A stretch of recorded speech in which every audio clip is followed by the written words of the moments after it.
എല്ലാവർക്കും Arya serial spawn റിവ്യൂയിലേക്ക് സ്വാഗതം. ഈ വീഡിയോ ഇഷ്ടപ്പെടുവാണെങ്കിൽ ഒന്ന് ലൈക്ക് ചെയ്തും സബ്സ്ക്രൈബ് ചെയ്തും ഒന്ന് സപ്പോർട്ട് ചെയ്യണം കേട്ടോ. അങ്ങനെ പൂജയ്ക്കിടയിൽ എല്ലാവരും നിൽക്കെ തന്നെ നമ്മുടെ അഞ്ജന പറയുന്നുണ്ട്, ഞാനും അജയും ഒരുമിച്ച് ആരതി ഒഴിഞ്ഞോട്ടെ എന്ന് ചോദിക്കുന്നുണ്ട്. ആ സമയത്ത് സമ്മതിക്കുന്നുമുണ്ട്. അവരങ്ങനെ പൂജ സമയത്ത് ആരതി ഒഴിയാൻ വേണ്ടി അജയും അഞ്ജനയും നിലവിളക്കും തട്ടവും എടുത്ത് ആരതി ഒഴിയുന്ന സമയത്ത് അഞ്ജനയുടെ കയ്യിൽ നിന്നും ആ വിളക്ക് വഴുതി പോകുന്നുണ്ട്. ആ സമയത്ത് ഓടി വന്ന് നമ്മുടെ ഭൂമിജ വന്ന് ആ സമയത്ത് നമ്മുടെ ഭൂമിജയും അജയുമാണ് ഒന്നിച്ച് നിലവിളക്ക് ഒഴിയുന്നത്. അപ്പോൾ ആ സമയത്ത് അഞ്ജന ഞെട്ടി നിൽക്കുന്നുണ്ട്. ആ സമയത്ത് എല്ലാവരും ഒരു ഞെട്ടലോടെയാണ് അത് കാണുന്നത്. അഞ്ജനയും പെട്ടെന്ന് പേടിച്ചു പോകുന്നുണ്ട്. അഞ്ജനയും പെട്ടെന്ന് ഞെട്ടി നിൽക്കുന്നുണ്ട്. നമ്മുടെ ഭവാനി ദേഷ്യത്തോടെ വന്നിട്ട് പറയുവാണ്, നീ ഈ വീട്ടിൽ പൂജയ്ക്ക് വന്നത് തന്നെ നമുക്ക് ആക്ഷേപമാണ്. ദേഷ്യത്തോട് ഒച്ചയെടുത്ത് പറയുന്നുണ്ട്. അജയും ഞെട്ടി നിൽക്കുവാണ്. അഞ്ജന മാറിയിട്ട് ഈ ഭൂമിജ വന്ന് വിളക്ക് പിടിക്കുന്നത് കണ്ടപ്പോൾ. അതുപോലെ തന്നെ നമ്മുടെ അഞ്ജനയും വന്ന് ചോദിക്കുന്നുണ്ട്, ഈ ചെയ്തത് ഒരു അഴുക്ക പരിപാടിയാണ്. അതിനുശേഷം നന്നായിട്ട് തന്നെ ആക്ഷേപിക്കുന്നുണ്ട് അഞ്ജന നമ്മുടെ ഭൂമിജയെ. ഭൂമിജ ചെകിട്ടത്തൊരു അടി കൊടുക്കുന്നുണ്ട്. ഇത് കണ്ടുകൊണ്ട് നിൽക്കുന്നത് വേറെ ആരുമല്ല, നമ്മുടെ അടി. ഇത് കണ്ടത് ഞെട്ടി നിൽക്കുവാണ്. അതിനുശേഷം പ്രൊമോയിൽ കാണിക്കുന്നതെന്ന് വെച്ചാൽ നമ്മുടെ ഭവാനി വീടിന്റെ രണ്ടാമത്തെ നിലയിൽ നിന്ന് ഫോൺ ചെയ്യുന്നുണ്ട്. ഈ സമയത്ത് ഭവാനി നോക്കുമ്പോൾ നമ്മുടെ അച്യുതൻ മുറ്റത്തോടെ നടന്നു പോകുന്നുണ്ട്. അച്യുതനെ കാണാൻ ഇടയാകുന്നുണ്ട്.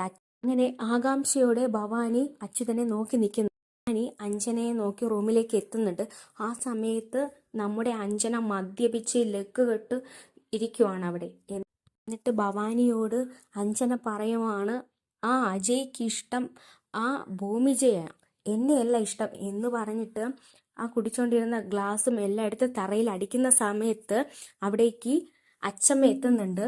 ആ സമയത്ത് അച്ചമ്മ പറയുവാണ്, ഈ വിവാഹം നടക്കണമോ വേണ്ടയോ ഒന്ന് തീരുമാനിക്കണം എന്ന് പറഞ്ഞിട്ട് അച്ചമ്മ ദേഷ്യത്തോടു കൂടി പോകുന്നുണ്ട്. ഇത് ഞെട്ടി നിൽക്കുവാണ് ഭവാനിയും അഞ്ജനയും. ശേഷം കാണിക്കുന്നത് പ്രൊമോയില് അച്യുതൻ ഭാര്യയോട് പറയുവാണ്, എന്നെങ്കിലും ഭൂമിജയുടെ അച്ഛനും അമ്മയും ഇവിടേക്ക് വന്ന് അവളിക്കണമെന്ന് പറഞ്ഞാൽ എന്ത് ചെയ്യുമെന്ന് വിഷമത്തോടുകൂടി അവിടെ നിൽക്കുന്ന സമയത്ത് അങ്ങോട്ടേക്ക് ഭൂമിജ എത്തുന്നത് കാണിക്കുന്നുണ്ട്. അതുപോലെ തന്നെ നമ്മുടെ ഭവാനി അമ്പലത്തിൽ പോകുന്നുണ്ട്. ആ സമയത്ത് അഞ്ജനയും ഉണ്ട്. അവിടെ അജയും എത്തുന്നുണ്ട്. അജയോട് ഭവാനി പറയുവാണ്, അവിടെ നമ്മുടെ അഞ്ജന കർപ്പൂരം കയ്യിൽ കത്തിച്ച് അവിടെ നിൽക്കുവാണ്. അജയ്ക്ക് വേണ്ടിയാണ് അവൾ കർപ്പൂരം കയ്യിൽ കത്തിച്ച് നിൽക്കുന്നത്. അവൾ കർപ്പൂരം കയ്യിൽ കത്തിച്ച് പ്രാർത്ഥിക്കുന്നുണ്ട് അജയും അഞ്ജനയും കല്യാണം കഴിക്കാൻ വേണ്ടി. കാണിക്കുന്നെന്ന് വെച്ചാൽ അച്യുതനോട് നമ്മുടെ ഭൂമിജ പറയുവാണ്, സത്യൻ സാറിന്റെ ഭാര്യയും മകളെയും കാണാതെ പോയതാണെന്ന്. വിജയുടെ വായിൽ നിന്ന് ആ വാക്കു കേൾക്കുമ്പോൾ അച്യുതൻ ഞെട്ടലോടെ നിൽക്കുവാണ് അവിടെ. അതിനുശേഷം എന്ന് വെച്ചാൽ നമ്മുടെ ഭൂമിജയുടെ കഴുത്തിൽ കിടന്ന മാല ഊരി അച്യുതന്റെ കയ്യിലേക്ക് ഭൂമിജ വെച്ചു കൊടുക്കുന്നുണ്ട്. ആ മാല നോക്കി നിൽക്കുവാണ് നമ്മുടെ അച്യുതൻ. അതിനുശേഷം കാണിക്കുന്നതെന്ന് വെച്ചാൽ വേറൊന്നുമല്ല, ഭവാനി ഒരു ഗുണ്ടയെ ഏർപ്പെടുത്തിയായിരുന്നല്ലോ. ആ ഗുണ്ടയോട് ഭവാനി പറയുവാണ്, അത് അച്യുതന്റെ മകളാണോ അല്ലയോ എന്ന് അന്വേഷിക്കണം.